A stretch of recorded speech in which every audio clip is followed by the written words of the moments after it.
अस्सलाम वालेकुम viewers, welcome to my YouTube channel. आज हम डिस्कस करने जा रहे हैं सिंगुलैरिटीज़ को। सिंगुलर पॉइंट्स वाले इस चैप्टर में हमने एक लेक्चर पढ़ लिया जिसमें हमने ज़ीरोज़ ऑफ फंक्शंस को डिस्कस किया था। आज हम सिंगुलैरिटीज़ को देखेंगे, इसकी टाइप्स देखेंगे और उनकी फ़र्दर टाइप्स को डिस्कस करेंगे। सबसे पहले definition, let f of z be a complex valued function. F of z हमारे पास कोई कम्प्लेक्स वैल्यूड फंक्शन है। A point z is equal to ji not is called singular point, यानी कि z is equal to ji not जो है वो एक सिंगुलर पॉइंट कहलाएगा, या जिसे हम सिंगुलैरिटी कहेंगे उस फंक्शन की। If F of G is not analytic at z is equal to ji not, यानी कि जी नॉट एक ऐसा पॉइंट है जिस पे फंक्शन नॉन एनालिटिक है, तो उसे हम सिंगुलैरिटी कहेंगे या उसे सिंगुलर पॉइंट कहेंगे। बट लेकिन एक शर्त है, every neighbourhood of G not contain at least one point at which function is analytic. लेकिन ये लाजमी होना चाहिए कि उस पॉइंट के नेबरहुड में एट लीस्ट कम अज़ कम एक पॉइंट ऐसा होना चाहिए जिस पे वो फंक्शन एनालिटिक हो। ठीक है, अब इसकी एग्जांपल आप इस तरह भी देख सकते हैं कि अगर आपके पास फंक्शन है F of ji is equal to 1/z। अब ये नॉन एनालिटिक है कहाँ पे? G is equal to zero पे। लेकिन इसका नेबरहुड अगर ले लें ज़ीरो का, तो उसके अंदर जो है और पॉइंट्स ऐसे आ जाएंगे जिसके ऊपर ये फंक्शन जो है एनालिटिक हो जाएगा। ठीक है, फर्ज़ करें ये नंबर लाइन है, ये ज़ीरो है। अब इतना इसका मैं नेबरहुड ले लेता हूँ। फ़र्ज़ करें यहाँ पे -1 है, यहाँ पे 1 है, तो इन सारे पॉइंट्स पे जो है ज़ीरो को छोड़ के फंक्शन एनालिटिक है। तो एटलीस्ट वन पॉइंट जो है ऐसा होना चाहिए जिस पे फंक्शन एनालिटिक हो। तो ऐसे पॉइंट्स को हम क्या कहते हैं, सिंगुलैरिटीज़ बोलते हैं या सिंगुलर पॉइंट बोलते हैं। अच्छा, अब इसकी दो टाइप्स हैं। सिंगुलैरिटीज़ आर ऑफ टू टाइप्स, एक आइसोलेटेड सिंगुलैरिटी और एक नॉन आइसोलेटेड सिंगुलैरिटी। सबसे पहले हम देखेंगे आइसोलेटेड सिंगुलैरिटी को। A point z is equal to a is said to be isolated singularity of f of z if f of z is analytic at each point in the neighborhood of z is equal to a except at z is equal to a। अब यहाँ पे देखते हैं कि isolated singularity एक ऐसी singularity होगी जो सिर्फ एक पॉइंट पे नॉन एनालिटिक हो फंक्शन, बाकी उस पॉइंट के नेबरहुड में जितने भी पॉइंट हैं उन सब पे एनालिटिक हो। ठीक है, क्या मतलब कि फ़र्ज़ करें ये एक हमारे पास एग्जांपल है F of ji is equal to 1 और z-1। अब हम यहाँ से देख सकते हैं कि ये एनालिटिक नहीं है, is not analytic at z is equal to 1। ठीक है, z इज इक्वल टू 1 पे ये नॉन एनालिटिक है, लेकिन हम इसका नेबरहुड देखते हैं। फ़र्ज़ करें, ठीक है, ये 1 है, ये 2 है, ये 3 है, ये 0 है, -1 -2 -3। ठीक है, तो 1 के अलावा आप देखें, फ़र्ज़ करो ये इसका मैं नेबरहुड ले लेता हूँ यहाँ तक, तो बाकी पॉइंट्स पे आप चेक करेंगे 1 को छोड़ के बाकी सब पॉइंट्स पे ये क्या होगा, एनालिटिक होगा। तो आइसोलेटेड सिंगुलैरिटी एक ऐसी सिंगुलैरिटी होती है जिसमें एक पॉइंट पे तो फंक्शन नॉन एनालिटिक हो, लेकिन उसके नेबरहुड पे बाकी जितने पॉइंट्स पड़े हैं सब पे वो क्या हो, एनालिटिक होना चाहिए। ओके, अब एक रिमार्क है, बड़ा ही अहम है, इससे रिलेटेड है। If a function has finite number of singular point then singularities at these points are isolated. ठीक है, क्या मतलब है कि अगर हमारा जो फंक्शन है वो finite number of singular points रखता हो, ठीक है, एक से ज़्यादा सिंगुलर पॉइंट्स रखता हो लेकिन हो फाइनाइट, ठीक है, तो ऐसी सिंगुलैरिटीज़ को हम किसका नाम देते हैं, आइसोलेटेड सिंगुलैरिटीज़ का नाम देते हैं। जैसे क्वेश्चन हमें दिया गया है F of ji is equal to z plus 1/z into z square plus 4, तो इज़ नॉट एनालिटिक। अब ये कहाँ पे एनालिटिक नहीं है, इज़ नॉट एनालिटिक एट, यहाँ से हम देख सकते हैं at z is equal to 0 और z is equal to +-2 iota. ठीक है, क्योंकि हमें पता है अगर z को 0 पुट करते हैं तो ये सारी टर्म 0 हो जाएगी, फंक्शन अनडिफाइंड हो जाएगा। इसी तरह z की जगह अगर +2 आयोटा पुट करें या -2 आयोटा पुट करें तब भी इसका आंसर क्या हो जाएगा, 0 हो जाएगा। तो हमारे पास जो फंक्शन है वो एनालिटिक नहीं होगा कहाँ पे, 0 के ऊपर और z = +-2 आयोटा के ऊपर। तो फाइनाइट नंबर ऑफ सिंगुलैरिटीज़ अगर हैं हमारे पास तो ऐसी सिंगुलैरिटी को हम आइसोलेटेड सिंगुलैरिटी कहते हैं। अब इसकी दूसरी टाइप है नॉन आइसोलेटेड सिंगुलैरिटीज़। अब the function f of z has a non-isolated singularities at z is equal to a if in the neighborhood of z is equal to a there exist other points where function f of z is not analytic। अब जिस तरह हमने isolated की definition देखी, हमने कहा कि function में सिर्फ उस पॉइंट पे एनालिटिक नहीं होना चाहिए, उसके नेबरहुड में तमाम पॉइंट्स पे एनालिटिक होना चाहिए। तो ऐसी सिंगुलैरिटी को हमने कहा आइसोलेटेड होती है। यहाँ पे आप देखें कि उस पॉइंट पे भी नॉन एनालिटिक होना चाहिए और उस पॉइंट के नेबरहुड में भी और पॉइंट्स ऐसे होने चाहिए जिनके ऊपर फंक्शन एनालिटिक ना हो। तो ऐसी सिंगुलैरिटी को हम नॉन आइसोलेटेड सिंगुलैरिटी कहते हैं। फ़र्ज़ करो यहाँ पे एक फंक्शन आपको दिया sin π/z या sin 1/sin πz। अब देखें z की वैल्यू अगर मैं 0 रिप्लेस करता हूँ, ठीक है, तो ये नॉन एनालिटिक है। अच्छा, z की वैल्यू मैं 1 रखता हूँ फिर भी नॉन एनालिटिक है। ठीक है, अगर फ़र्ज़ करें यहाँ पे मैं ले लेता हूँ कि 0 के ऊपर जो है ये नॉन एनालिटिक है। अब 0 का नेबरहुड ले लें, ओके, -1, ठीक है, 2, -2। अब 0 का नेबरहुड मैं ये ले लेता हूँ, 1 के ऊपर भी ये फंक्शन जो है वो नॉन एनालिटिक है, यानी कि उस पॉइंट के नेबरहुड में और भी पॉइंट्स ऐसे होने चाहिए जिस पे फंक्शन नॉन एनालिटिक हो। तो ऐसी सिंगुलैरिटी को हम क्या बोलते हैं, नॉन आइसोलेटेड सिंगुलैरिटी। इसकी एक और एग्जांपल हम देखते हैं, f of z = log of c। अब यहाँ पे आप देखें कि log of z जो है, अगर मैं is not analytic at z is equal to 0, ठीक है, हमें पता है log of 0 अनडिफाइंड है तो ये नॉन एनालिटिक होगा। अब फ़र्ज़ करें ये 0 है, ये -1, ये 1, -2, ये 2, ठीक है। अब मैं इसका नेबरहुड ले लेता हूँ, फ़र्ज़ करें ये इसका नेबरहुड ले लिया मैंने। अब यहाँ पे देखें कि 0 पे तो नॉन एनालिटिक है, लेकिन एक पॉइंट ऐसा हमारे पास मौजूद है -1, तो इस पे भी क्या है, ये फंक्शन जो है वो नॉन एनालिटिक है। तो इस टाइप की जो सिंगुलैरिटीज़ होती हैं उन्हें हम क्या बोलते हैं, नॉन आइसोलेटेड सिंगुलैरिटीज़। क्या मतलब, ऐसी सिंगुलैरिटीज़ जो एक पॉइंट पे भी नॉन एनालिटिक हूँ और उसके नेबरहुड में और भी पॉइंट्स हमें ऐसे मिल जाएं जिन पे वो क्या हूँ, नॉन एनालिटिक हूँ। तो ये दो फर्दर मेजर टाइप्स थी, आइसोलेटेड सिंगुलैरिटी और नॉन आइसोलेटेड सिंगुलैरिटी। अब जो है हम फर्दर टाइप्स देखेंगे आइसोलेटेड सिंगुलैरिटीज़ की।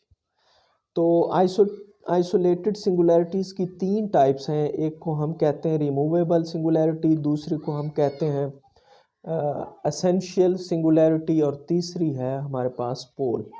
तो इनकी डेफिनेशन पे जाने से पहले हम लॉरेंट सीरीज़ एक्सपेंशन को देखेंगे। इसके ऊपर भी पूरी जो है वीडियो मौजूद है लॉरेंट सीरीज़ की प्रूफ और इसकी एग्जांपल पे भी, तो उसको भी आप इसी प्लेलिस्ट के अंदर देख सकते हैं। तो ये मैंने लिखा है, फार्मूला लिखा है लॉरेंट सीरीज़ एक्सपेंशन का। ये जो पहला पार्ट है इसे कहते हैं एनालिटिक पार्ट, ठीक है, और ये जो होता है इसे कहते हैं प्रिंसिपल पार्ट, ठीक है। तो एनालिटिक पार्ट और ये प्रिंसिपल पार्ट, इसको ऐसे भी लिखते हैं बाज़ बुक्स में, माइनस में भी लिखा होता है Pn(c⁻n), ठीक है, और ये तो वैसे ही सेम टू सेम लिखा जाएगा। ये हमारे पास क्या है, लॉरेंट सीरीज़ एक्सपेंशन है। अब हम बढ़ते हैं अपनी डेफिनेशंस की तरफ। पहली डेफिनेशन है हमारे पास removable singularities. If the principal part of the f of z consist of no terms, ठीक है, यानी कि ये जो प्रिंसिपल पार्ट है इसमें कोई टर्म भी ना हो, जो ही आप एक्सपेंड करें कोई टर्म ना हो, तो इसको हम कहते हैं जी आर्टिफिशियल और रिमूवेबल सिंगुलैरिटी।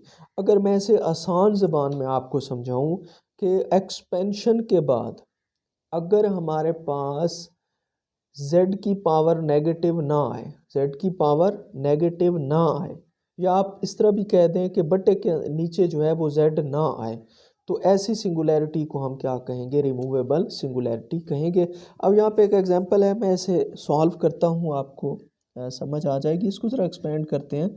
साइन जी की वैल्यू यहाँ पर रिप्लेस करते हैं। हमें पता है साइन जी बराबर होती है z z minus z 3/3 factorial plus z 5/5 factorial minus up to so on, और इन सब के बट्टे में क्या चल रहा है? जी चल रहा है। अब सब पे अलग-अलग डिवाइड कर दें तो क्या बन जाएगा? 1 minus z square by 3 factorial plus z 4/5 factorial minus up to so on. अब ये जो नई सीरीज़ आपके पास आई है 1 minus z square by 3 factorial z 4/5 factorial, आगे आप बढ़ते जाएं, आप लोग यहाँ पे देख सकते हैं कि हम सिंगुलैरिटी तो है जी इज इक्वल टू ज़ीरो के ऊपर, लेकिन एक्सपेंशन के बाद हमें बट्टे के नीचे z नहीं नज़र आ रहा, या z की सारी पावर जो है वो पॉजिटिव है। तो इसका मतलब है कि फिर इस एक्सपेंशन के अंदर जो प्रिंसिपल पार्ट है वो नहीं है हमारे पास। तो अगर प्रिंसिपल पार्ट ना हो, यानी कि उसके अंदर कोई टर्म ना हो, तो ऐसी सिंगुलैरिटी को हम नाम देते हैं रिमूवेबल सिंगुलैरिटी। अब इसकी एक और एग्जांपल भी आप देख लें, आपको क्लियर हो जाएगा। एक फंक्शन है हमारे पास f of ji is equal to 1 minus cos z over z square, ठीक है। तो 1 ओवर जी स्क्वायर, ज़रा वैल्यू रिप्लेस करें, 1 माइनस कॉस जी, आपको पता है क्या होता है? ओके, कॉस जी है हमारे पास 1 minus z square plus z 4, ठीक है, z square by 2 factorial 4 factorial, okay, z 6/6 factorial up to so on, ठीक है। ये माइनस है, ये प्लस है, तो ये टर्म माइनस की होगी, अगली टर्म क्या होगी? प्लस की होगी। अब आप इसे ज़रा सॉल्व कर लें। 1 ओवर जी स्क्वायर बाहर रहेगा, ये माइनस अंदर अप्लाई कर दें तो ये बन जाएगा 1 minus 1 plus z square by 2 factorial minus z 4/4 factorial plus z 6/6 factorial minus up to so on. अब ये इससे कैंसिल हो गया, और जी स्क्वायर को डिवाइड कर दें तो हमारे पास क्या बन जाएगा? 1/2 factorial, sorry, minus z square by 4 factorial plus z 4/6 factorial minus up to so on. अब यहाँ पे इसको देखें, ये हमारे पास जो लॉरेंट सीरीज़ का एक्सपेंशन आया है, इसमें अगेन देखें कि बट्टे के नीचे कोई z नहीं है, या दूसरे अल्फाज में हम कह दें कि z की पावर नेगेटिव कोई नहीं है, सारी पॉजिटिव है, या हम कह दें कि प्रिंसिपल पार्ट के अंदर कोई टर्म नहीं है। तो ऐसी सिंगुलैरिटीज़ को हम नाम देते हैं रिमूवेबल सिंगुलैरिटी। होप्स हो कि आपको इसकी समझ आ गई होगी। अब इसमें जो हमारे पास दूसरी टाइप है वो है आइसोलेटेड एसेंशियल सिंगुलैरिटी, ठीक है। ये तीनों एक दूसरे से मिलती जुलती हैं। अब इसकी डेफिनेशन देखें, if principal part of f z at z is equal to ji naught contains infinite number of terms then z is equal to ji naught is called isolated essential singularity. अब उधर हमने कहा था removable में कि principal part में जो है कोई टर्म ना हो तो वो रिमूवेबल होगी। अगर यहाँ पे आप देखें इनफाइनाइट टर्म्स हों, कितनी हों? इनफाइनाइट टर्म्स हों, तो फिर वो आइसोलेटेड जो है एसेंशियल सिंगुलैरिटी होगी। एग्जांपल आपके सामने मैंने लिखी है, इनको मैं थोड़ा एक्सपेंड कर देता हूँ। तो ओके, ई की पावर 1 ओवर जी जो है ये किसके इक्वल होगी? 1 plus 1 over z plus 1 over 2 factorial z, ये बाइनोमियल एक्सपेंशन ही है सारा, 1 over 3 factorial, okay, z cube up to so on. अब आप देख लें कि एक तो z बटे के नीचे आ गया, या z की पावर नेगेटिव है यहाँ पे, तो इसका प्रिंसिपल पार्ट एग्जिस्ट करता है।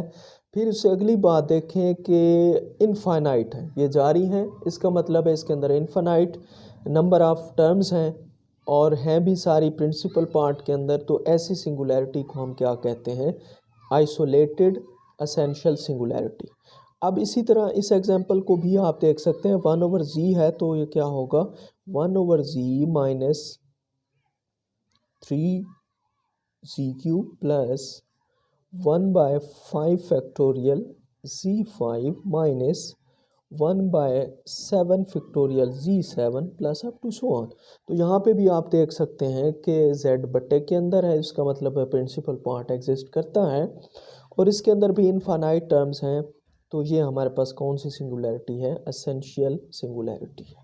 और लास्ट जो है हमारे पास वो है पोल। ठीक है, तो पोल भी सेम टू सेम कंसेप्ट है कि अगर प्रिंसिपल पार्ट जो है वो फंक्शन का, उसके अंदर कितनी टर्म्स हो? फाइनाइट टर्म हो। देखो तीन चीज़ें हैं, नो टर्म, इनफाइनाइट टर्म्स या फाइनाइट टर्म्स। अगर कोई टर्म नहीं है तो वो रिमूवेबल सिंगुलैरिटी है, अगर इनफाइनाइट टर्म्स हैं तो वो एसेंशियल सिंगुलैरिटी है, और अगर फाइनाइट टर्म्स हैं तो वो हमारे पास क्या होगा? पोल होगा। Consist of finite number of terms, then we say that fz has pole of order m at z is equal to z naught। अब इसका यहाँ पे आर्डर भी हम बता सकते हैं कि उसका पोल का आर्डर क्या है। तो पोल का आर्डर क्या होगा वो आपने देखना है कि उस पोल की जो है वो मैक्सिमम पावर कितनी है, एक्सपेंशन के बाद पावर कितनी है। फ़र्ज़ करें यहाँ पे एक एग्जांपल हमने ली, f of ji is equal to 1/z minus 3। अब हमें पता है कि ये फाइनाइट है ना, ठीक है, ये फाइनाइट टर्म्स के ऊपर जो है वो प्रिंसिपल पार्ट में फाइनाइट टर्म्स हैं, यानी कि एक ही टर्म है हमारे पास जहाँ पे z की पावर नेगेटिव है। तो हैज़ अ पोल एट, कहाँ पे पोल होगा भाई हमें पता है, z इक्वल 3 पे होगा, 3 माइनस 3 0 ऑफ आर्डर। अब आर्डर इसकी पावर 1 है तो आर्डर क्या होगा? 1 होगा।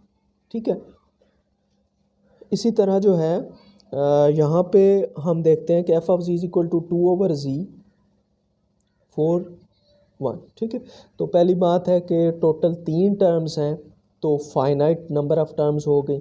अगली बात इसका जो है ना पोल कहाँ पे होगा? Has a pole at z is equal to 0। ठीक है, ये साथ में लिखा हुआ नहीं है, z इज इक्वल टू 0 है। और ऑफ ऑर्डर, अब ऑर्डर कितना है जी? मैक्सिमम 7 है, तो इसका आंसर भी क्या होगा? 7 होगा। ऑर्डर 7 का पोल है 0 के ऊपर। तो ये हमारे पास था पोल। एक आखिरी रिमार्क, बड़ी अहम बात, a singularity of finite order is called pole. ये बड़ी आसान सी डेफिनेशन है कि सिंगुलैरिटीज़ अगर फाइनाइट ऑर्डर की हों तो उन्हें हम पोल कहते हैं। आई होप सो कि आपको समझ आई होगी। अगर इससे मुतल्लिक कोई भी किस्म की मिसअंडरस्टैंडिंग हो आपके माइंड में तो आपने कमेंट सेक्शन में ज़रूर पूछनी है। मिलते हैं नेक्स्ट वीडियो में, तब तक के लिए अल्लाह हाफ़िज़।